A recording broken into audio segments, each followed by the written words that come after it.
మీలో చాలామంది ఈ మాటలు విని ఉంటారు. ఆత్మ శాశ్వతం.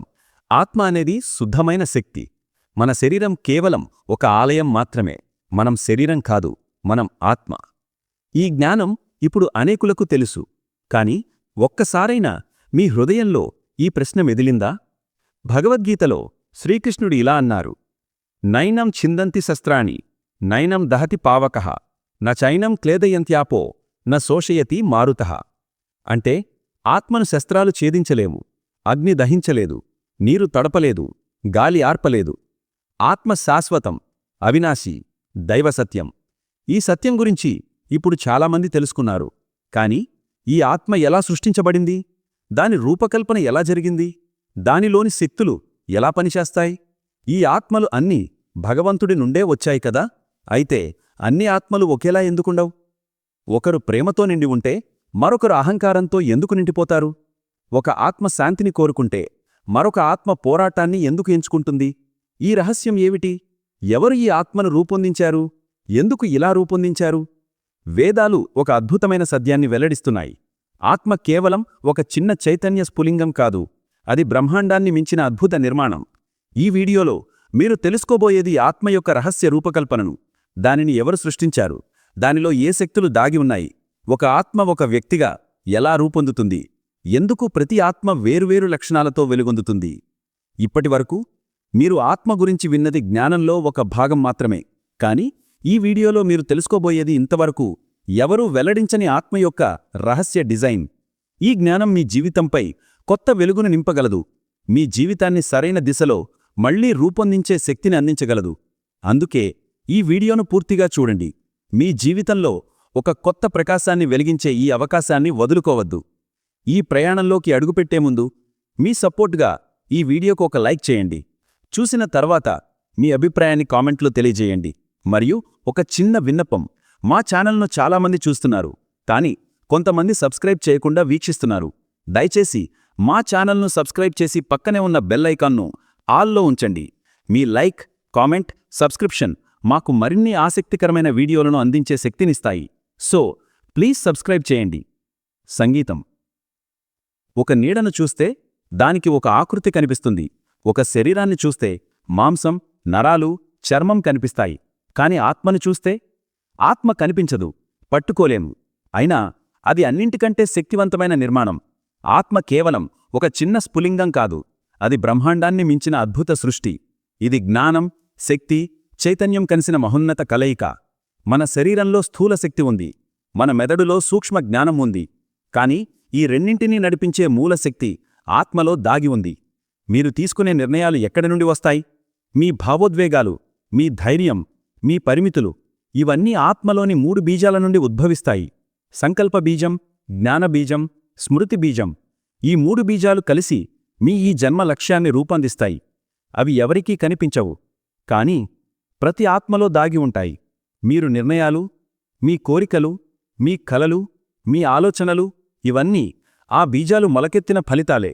మీ శరీరం కేవలం మాంసం కాదు, అది ఆత్మ నిర్మించిన పవిత్ర ఆలయం. మీరు ఎవరో మీకు చెప్పాల్సిన అవసరం లేదు. మీరు లోపలికి చూస్తే మీరు ఎవరో మీకే స్పష్టమవుతుంది. ఎందుకంటే ఆత్మ ఎప్పుడూ వెలుగులో ఉంటుంది. ఇది మీ జీవిత ప్రయాణంలో తొలి అడుగు. అంతర్లేని జ్ఞానానికి ఇదే మొదటి మెట్టు. కాని ఒక ప్రశ్న: ఆత్మలన్నీ భగవంతుడి నుండే వచ్చాయి కదా, అయితే అవి వేరువేరు గుణాలతో ఎందుకు కనిపిస్తాయి? ఒకరికి సంగీతం పట్ల మక్కువ, మరొకరికి జంతువుల పట్ల ప్రేమ, ఇంకొకరికి శాంతియుత జీవితం కావాలని కోరిక. ఈ వైవిధ్యం ఎందుకు? ఎవరూ నేర్పనప్పటికీ మన లోపలి నుండి ఈ ఆసక్తులు ఎలా ఉద్భవిస్తాయి? సమాధానం ఆత్మలోనే దాగి ఉంది. ప్రతి ఆత్మలో ఒక జ్ఞాపకశక్తి ఉంటుంది. గత జన్మల అనుభవాలు, అభ్యాసాలు, ఆసక్తులు ఈ జన్మలో మీ లక్షణాలుగా, మీ స్వభావంగా, మీ దారిగా రూపాంతరం చెందుతాయి. ఆత్మ ఒక మ్యాప్ లాంటిది. మీరు ఈ జన్మలో ఎటు వెళ్ళాలి, ఏమి నేర్చుకోవాలి, ఏ అనుభవాలను స్వీకరించాలి అనేది ఆత్మలో ముందే ముద్రించబడి ఉంటుంది. అందుకే ప్రతి ఆత్మ ప్రత్యేకం, ప్రతి ఆత్మకు ఒక విశిష్ట దారి ఉంటుంది. ఇప్పుడు మీ మనసులో ఒక సందేహం తలెత్తవచ్చు: మన ఈ జన్మ లక్షణాలు గత జన్మల అనుభవాల ఫలితమైతే ఆ గత జన్మకు ముందు ఏముంది? ఇంకో జన్మ, ఇంకో అనుభవం. అలా వెనక్కి వెళితే ఈ అనుభవాలు మొట్టమొదటి ఎప్పుడు పుట్టాయి? వేదాలు ఈ ప్రశ్నకు స్పష్టమైన సమాధానం వెల్లడిస్తున్నాయి. ఆత్మకు ప్రారంభమే అనేదే లేదు. ఆత్మ పుట్టినది కాదు, అది పరబ్రహ్మం నుండి వెలువడిన శాశ్వత చైతన్యం. భగవద్గీతలో శ్రీకృష్ణుడు ఇలా అన్నారు, న జాయతే మ్రియతే వా కదాచిత్. అంటే ఆత్మ పుట్టదు, చనిపోదు. ఈ సత్యాన్ని అర్థం చేసుకోవడానికి ఒక సాధారణ ఉదాహరణ. ఒక నీటి బిందువు సముద్రం నుండి ఆవిరై మేఘంగా మారి వర్షంగా భూమిపై పడుతుంది. అది జీవరాశులకు జీవనాధారమవుతుంది.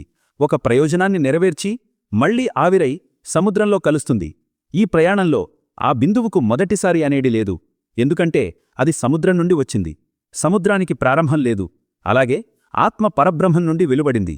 ఈ బ్రహ్మాండంలో అనంత శక్తిగల పరబ్రహ్మం నుండే ఆత్మలు ఉద్భవించాయి.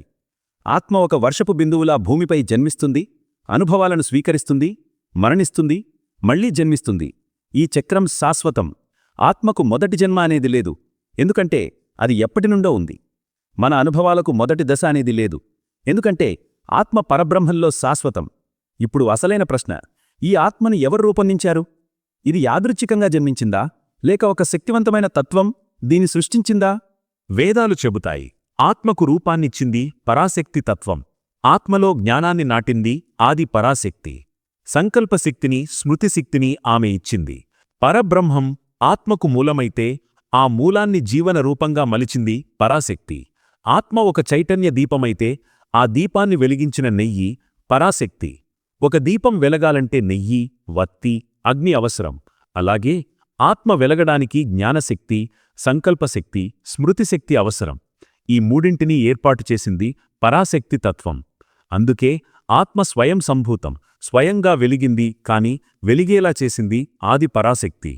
ఆత్మలో 5 అంతర్గత శక్తులు దాగి ఉన్నాయి. ఈ శక్తులు కనిపించవు, కాని మన జీవితం వీటిపైనే ఆధారపడి ఉంటుంది. 1. చైతన్యశక్తి. ఇది ప్రాణం కాదు, ఊపిరి కాదు. ఇది నేను ఉన్నాను అనే బోధనకు మూలం. ఇది లేకుంటే మన శరీరం జీవిస్తున్నా మనలో మనం ఉండము. 2. సంకల్పశక్తి. ఇది మన నిర్ణయాల వెనుక ఉంటుంది. ఆత్మ దారిని ఎంచుకునే శక్తి ఇదే. ఇది పునర్జన్మలకు కారణం. 3. స్మృతిశక్తి. గత జన్మల జ్ఞానం ఇందులో నిలవుంటుంది. మనకు తెలియకపోయినా అది లోపల పనిచేస్తూనే ఉంటుంది. 4. ఆకర్షణ శక్తి. ఆత్మ ఎటు చూస్తుందో మన జీవితంలో అదే వస్తుంది. అందుకే మన ఆసక్తులు, ఇష్టాలు ప్రత్యేకంగా ఉంటాయి. 5. అభిమానం లేదా విరక్తి శక్తి. ఇది మనం భోగవృత్తిలో నడుస్తామా, త్యాగమార్గంలో నడుస్తామా అనేది నిర్ణయిస్తుంది. ఈ 5 శక్తుల సమ్మేళనం మీ వ్యక్తిత్వాన్ని రూపొందిస్తుంది. ఇదే మీ జీవితం, ఇదే మీ పునర్జన్మలకు కారణం. మీరు బయట చూస్తే శరీరం కనిపిస్తుంది, కాని మీ లోపల ఒక అద్భుతమైన ఆత్మ ఉంది. అది బాహ్యంగా కనిపించదు, కాని లోపల ఎప్పుడూ ఒక ప్రశ్నను లేవనెత్తుతుంది. నేను ఎవరు? ఈ ఆత్మ ఒక రహస్య మిషన్తో జన్మించింది. ఆ మిషన్ను గుర్తించకపోతే మీరు ఎవరో మరచిపోయి జీవించాల్సి వస్తుంది. మీరు అనుకుంటూ ఉంటారు, నాకు ఈ బాధలు ఎందుకు, నా జీవితం ఇలా ఎందుకు ఉంది అని. కాని మీరు చేసిన ప్రతి పని, మీకు కలిగిన ప్రతి అనుభవం, మీరు ఎదుర్కొన్న ప్రతి పరిస్థితి, ఇవేవీ యాదృచ్ఛికం కాదు. మీ ఆత్మ డిజైన్లో ఇవన్నీ ముందే ప్రోగ్రామ్ చేయబడ్డాయి. మీ బాధలు, సంతోషాలు ఇవన్నీ ఆత్మ ఎంచుకున్న అనుభవాలు. ఆత్మకు బాధ, సంతోషం ఒకటే, అవి కేవలం అనుభవాలు మాత్రమే. మీరు ఎన్ని పుస్తకాలు చదివినా ఆత్మను అర్థం చేసుకోకపోతే మీ ప్రయాణం అర్ధరహితంగా మారుతుంది. మీ ఆత్మలో దాగి ఉన్న శక్తిని గుర్తించండి.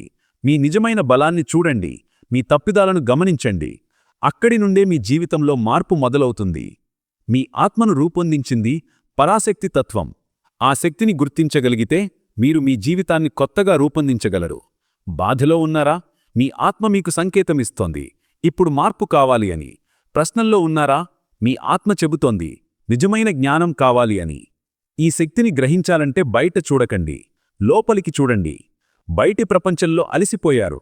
ఇప్పుడు మీ లోపల ఒక సరికొత్త లోకం ఉంది. అక్కడ మీ ఆత్మ ఉంది. అక్కడ పరాశక్తి తత్వం ఉంది. ఈ శక్తిని అనుభవించాలంటే ఒకే ఒక్క మార్గం, ధ్యానం. శబ్దం నుండి మౌనానికి, బయట నుండి లోపలికి, మనస్సు నుండి ఆత్మవైపుకి. ధ్యానం ఒక తలుపును తెరుస్తుంది. ఆ తలుపు తెరిచినప్పుడు మీరు ఎవరో మీకే స్పష్టంగా అర్థమవుతుంది. మీ జీవితం ఎందుకు ఇలా ఉందో, ఎలా మార్చుకోవాలో మీ లోపల నుండే సమాధానం వస్తుంది. కాబట్టి ప్రతిరోజు ధ్యానం చెయ్యండి. మీ లోపలి శక్తితో సంభాషించండి. అది మీకు సంపూర్ణ జీవితాన్ని అందిస్తుంది.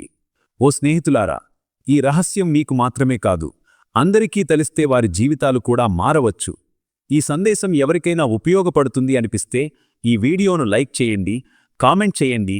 ఇంకా మా ఛానల్ను సబ్స్క్రైబ్ చేయకపోతే ఇప్పుడే సబ్స్క్రైబ్ చేసి బెల్ ఐకాన్ను ఆల్లో ఉంచండి. మరో ఆసక్తికర వీడియోతో త్వరలో కలుద్దాం. చూసినందుకు ధన్యవాదాలు. సబ్స్క్రైబ్ చేయండి.